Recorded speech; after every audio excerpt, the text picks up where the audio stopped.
Well, just looking at the game and just kind of going back, that's still my thoughts. We had an opportunity to win it.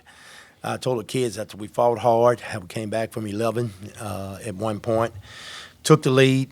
Uh, I was hoping that that tip in at the end would have been a ball game because we had a couple opportunities at that.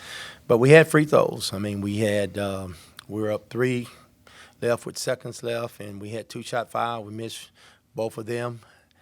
We don't box out on the free throw. They get it back. And that's pretty much any one of those scenarios we win the basketball game. But we missed some tough free throws down the stretch. But my hat's off to Nicholls. They fought hard just as our kids. And I'm proud of my seniors. They came to play. And obviously we were looking very forward to going to the next round. But you got to win the first one before you move on. Okay, let's open it up. Dave,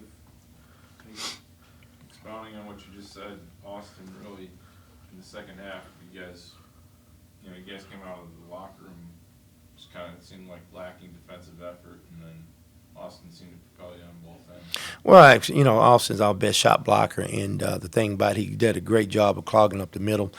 And obviously, that's another scenario. If he wouldn't have fouled out, probably we'd have won again, because he did a great job of defending the paint.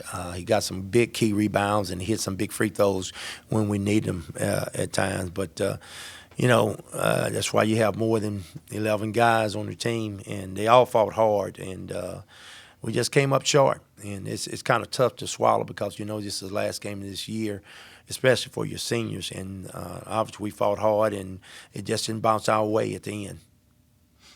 Brian Williams, Southland Conference coach.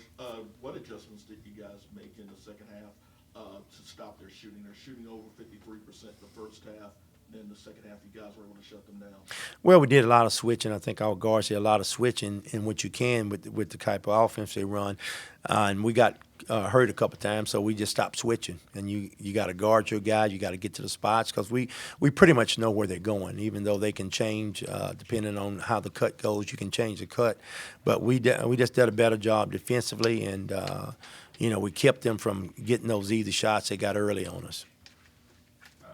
How much are you kind of running on fumes, I guess, at the end without Austin and James in the game, two guys who are impact players, and Lance was having a good game too? So. Well, no question. You go, any one of those guys were obviously playing pretty good. Lance done a heck of a job on Carpenter, who hurt us early, and obviously he fouled out. That didn't help us. And then when James, he's another threat. Probably he might have got fouled at the end. A lot of scenarios.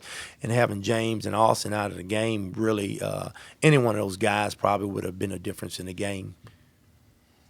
Austin, what are some of the things that the guys were saying at halftime? You're down 11.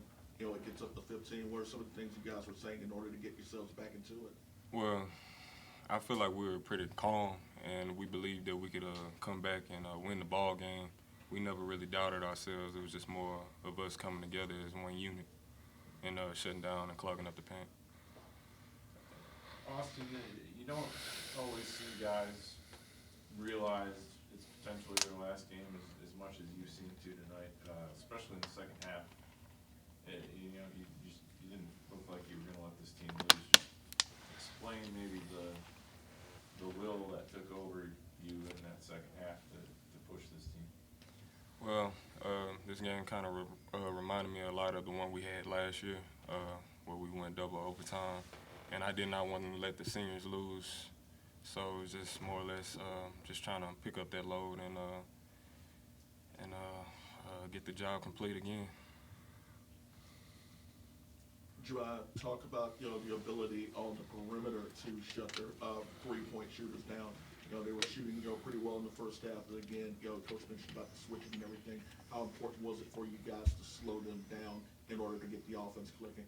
It was very important because if we didn't do that, we knew it was going to be a blowout. We didn't want to go home.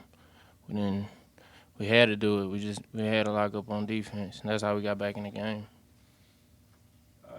Dave, obviously at the end of the first overtime, you're trying to prevent them from getting a chance at a three, but kind of unexpectedly backfired. I guess just walk through that scenario where they were able couple of free throws there.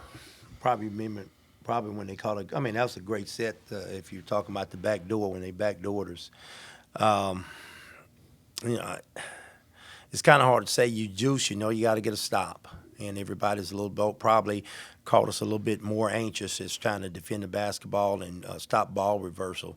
And sometimes you overextend yourself, and then that's where obviously help side plays a part.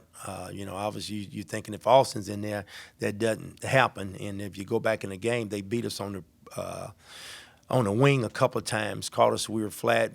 All our defense was pretty much out of help side position. We rotation. They got some easy baskets on us. I mean, and some of it was probably fatigue. Even the last shot right in front of Jaron when we were down 2, kid drives with 4 seconds left. You know, you can tell he was tired. And again, you know, when you play 49 minutes and you go back and look at it as a freshman, that's probably more than I want him to play and probably more than he wanted to play. But you go back and look at it. I mean, if you had to change anything, you wouldn't. I mean, it just came down to a free throw and a rebound, and that's basically into the game. You know, it's one thing to look back at it, and you know, I'm gonna say it might take me a while to look back at the tape and look back at it, and to see all the other mistakes we made probably. But mistakes are effort. If you're going hard, those are not mistakes. But I can live with that. And for us to fight, come back 11, you know, had a chance to win in double overtime. You know, they're not trying to miss a free throw or miss a block out. I can live with that because the effort was there. The effort was there. Not the way you want to end your season, Coach, but you look ahead at the future, you know, talk about what you have coming back next year, and especially with the recruiting aspect of things. Well, obviously, you know, we feel very comfortable with the guards we have coming back. Jamaya will be a senior, and the 2 guards was a freshman, James and Jaron.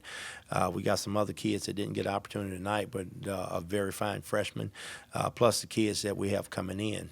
You know, obviously we're still continuing to recruit, but you feel like you have a strong base, and that's what you have, a strong base. And, of course, this is a guard-oriented league, and we feel comfortable with our